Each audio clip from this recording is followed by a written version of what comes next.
Kelanchal times, हर खबर पर हमारी नजर। खुशी की बात है कि मुझे झारखंड की इस पवित्र धरती पर आने का मौका मिला।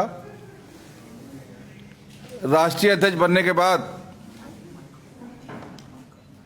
मैं विभिन्न राज्यों में जाकर जो अल्पसंख्यक मोर्चे के कार्यकर्ता हैं उनसे मिलने का काम कर रहा हूं।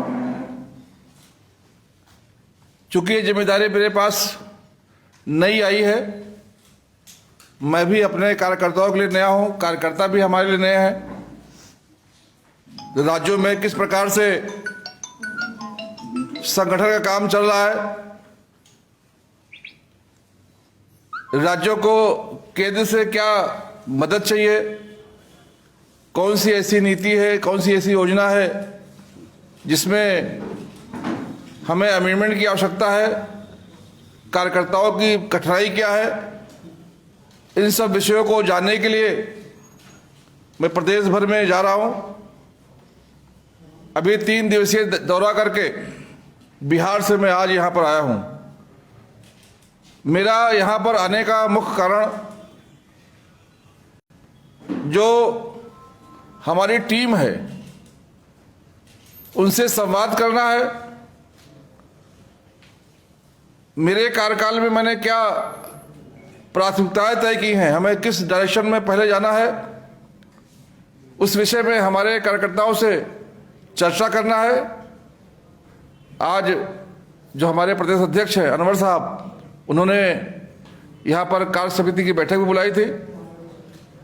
बैठक में हमने कार्यकर्ताओं से संवाद किया। हमने कार्यकर्ताओं से अपील की है कि भारतीय जनता पार्टी अल्पसंख्यक मोर्चा अब चुनाव की तरफ एक कदम आगे बढ़ाएगा। मैंने देखा कि अभी तक अल्पसंख्यक मोर्चा के कार्यकर्ता संगठन में मजबूती लाने के लिए काम करते थे। मुझे खुशी है इस बात की कि अभी संगठन में राष्ट्रीय कार्यकारिणी से लेकर बूथ की कार्यकारिणी बहुत मजबूती से काम कर रही है। सभी गठित हो चुके हैं। अभी हमने एक नारा दिया है कि जो चुनाव लड़ेगा वही आगे बढ़ेगा। हमने जो मोर्चे के हमारे पदाधिकारी हैं उनको चुनाव में उतारने के लिए जो क्षेत्र अल्पसंख्यक बाहुल हैं उन्हें चिन्हित करके वहां पर हमारे उम्मीदवार तय करने के लिए, क्योंकि आज का जो जमाना चुनाव का है वहां पर पार्टी सर्वे भी करती है, पार्टी जनता का मत भी लेती है और जो जनता द्वारा तय किया जाता है पार्टी उसी को उम्मीदवार बनाती है, वही जीत कर आता है। तो हम हमारे कार्यकर्ताओं को जनता के बीच में भेजकर उनको तैयार करने का भी काम करेंगे। इस विषय में भी हमने चर्चा की है। आने वाले समय में जो भी चुनाव होंगे, चाहे वो जिला पंचायत के हों, चाहे वो नगर पालिका के हों, चाहे विधानसभा के हों, चाहे लोकसभा के हों, सभी चुनाव में अब सक्रिय रूप से अल्पसंख्यक मोर्चा सहभागी होगी। ये मैंने अपने कार्यकाल में तय किया है। अभी तक हमने देखा है कि जब हमारी सरकार केंद्र में आई तो राजनीतिक पिछड़ापन जो था उसको दूर करने के लिए प्रयास तो कर रही है। अभी इस झारखंड की धरती से जो हमारे राष्ट्रीय प्रवक्ता है सैयद जफर इस्लाम साहब, उन्होंने राज्यसभा भेजा। बिहार से सैयद शाहनवाज हुसैन साहब को विधान परिषद में भेजा और कई लोगों को भेजा। लेकिन ये जो विधानसभा विधान परिषद है इसमें बहुत लोगों को भेजा नहीं जा सकता है।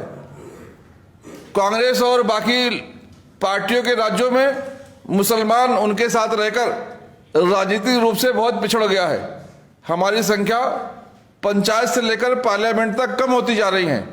उनमें हमें आगे लाने के लिए अपने कार्यकर्ताओं को चुनाव में भेजने के लिए, चुनाव लड़ाने के लिए, चुनाव जिताने के लिए काम करना होगा। इसलिए राजनीतिक पिछड़ापन इसी से दूर हो सकता है। इसलिए पार्टी ने तय किया है कि हमारे कार्यकर्ता चुनाव में भी जाएंगे, क्योंकि राजनीतिक पिछड़ापन अगर दूर करना है तो जो अल्पसंख्यक समाज के कार्यकर्ता हैं वो चुनाव में जाकर चुनाव जीतकर ही राजनीतिक पिछड़ापन दूर कर सकते हैं।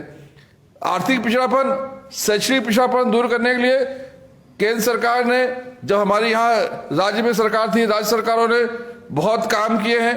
उन शासकीय योजनाओं को नीचे पहुंचाने के लिए भी हमने अपने कार्यकर्ताओं को ट्रेनिंग देने का काम शुरू किया है। आने वाले समय में सभी प्रदेशों में जो हमारे अल्पसंख्यक मोर्चे कार्यकर्ता हैं, उनका एक अलग से प्रशिक्षण वर्ग लगाया जाएगा, जिसमें जो अल्पसंख्यक समाज की योजनाएं हैं, अल्पसंख्यक समाज की समस्याएं हैं और भारतीय जनता पार्टी ने अल्पसंख्यक समाज के लिए क्या किया है और अल्पसंख्यक समाज का भारतीय जनता पार्टी में क्या योगदान रहा है, इस विषय में भी अपने कार्यकर्ताओं को जानकारी देने के लिए हम लोग योजना चलाने वाले हैं। हम लोग अपने कार्यकर्ताओं को प्रशिक्षण देने वाले हैं, क्योंकि मैंने देखा है कांग्रेस और बाकी जो उनके समर्थन के दल हैं, जो तथाकथित अपने आप को सेकुलर मानते हैं, उनका एक काम बहुत बारीकी से चलता है कि जब भारतीय जनता पार्टी के बारे में किसी को कन्विंस नहीं कर पाते हैं तो कंफ्यूज करने का काम किया जाता है। हमारा कार्यकर्ता जो है वो शिक्षित नहीं होने से, प्रशिक्षित नहीं होने से कहीं ना कहीं वो कंफ्यूज भी हो जाता है, गुमराह भी हो जाता है। वो गुमराह ना हो, इसके लिए भी प्रशिक्षण की आवश्यकता है। लोग कहते हैं कि भारतीय जनता पार्टी मुसलमानों के खिलाफ काम करती है, भारतीय जनता पार्टी मुसलमानों की दुश्मन पार्टी है।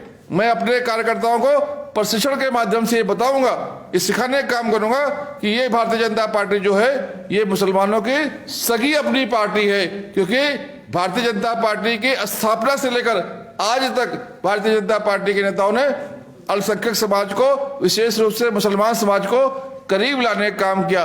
मैं आपको याद दिलाना चाहूंगा, जब भारतीय जनता पार्टी की स्थापना हुई 6 अप्रैल 1980 को महाराष्ट्र के मुंबई के दादर के एरिया में, तो वहां पर जो अध्यक्ष बने वो स्वर्गीय अटल बिहारी वाजपेयी जी थे। वहां पर जो महामंत्री बने वो लाल कृष्ण आडवाणी जी थे, मुरली मनोहर जोशी जी थे। जो तीसरे महामंत्री थे वो हाजी नमाजी सिकंदर बख्त थे, जिसके संस्थापक महामंत्री अल्पसंख्यक समाज के, मुस्लिम समाज के हों, वो बोला मुसलमानों की दुश्मन कैसे हो सकती है। मैं अपने कार्यकर्ताओं को यह भी बताना चाहूंगा प्रशिक्षण के माध्यम से कि जो लोग हमें दुश्मन कहते हैं उनको जरा ये बताया जाए कि जब स्वर्गीय अटल जी पहली बार मंत्रिमंडल में शामिल हुए जनता पार्टी के, तो उनके साथ आरिफ बेग साहब मंत्री बने थे। लेकिन हमें अफसोस है इस बात का कि इन बातों को बहुत पीछे छोड़ दिया गया और जो बहरूपिये थे, जो ठग थे, चाहे वो कांग्रेस पार्टी हो, चाहे लालू जी की पार्टी हो, चाहे तथाकथित सेकुलर पार्टियां हो, चाहे यहाँ की झारखंड मुक्ति मोर्चा के नेता लोग हो, इन्होंने मुसलमानों को गुमराह किया, मुसलमानों को बहकाया और मुसलमान उनके बहकावे में आकर जो सच मानों में उनका हमदर्द था उससे दूर हो गया।